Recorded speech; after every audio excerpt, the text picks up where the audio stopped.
Hello, Stellaris community. The release of the First Contact story pack is just over the horizon. We're here today to talk a bit about First Contact, which is full of new story events. While we're not going to spoil anything, here are a few teasers. Today, we're going to be talking about the paid features coming in First Contact. This story pack is packed with jam, and we can't wait for you to get your hands on it on March the 14th, which we actually teased in the first dev diary. Did you spot that? So what's coming in First Contact? Well, aren't you a lucky zero?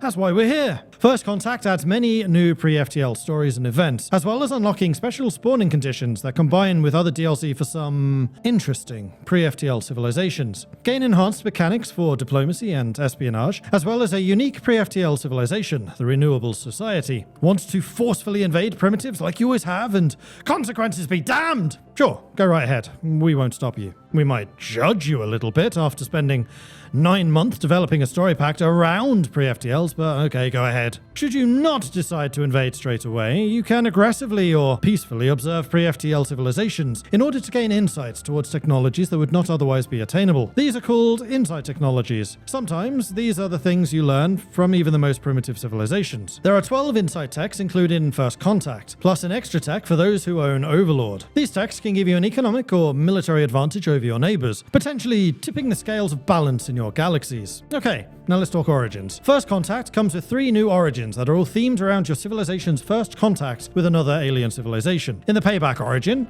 your civilization was invaded by the Miramar Specialized Industries, a new pre-scripted empire that appears in First Contact. MSI, as we like to call them, specializes in uplifting pre-FTL civilizations and giving them the stars. At least that's what they told your people.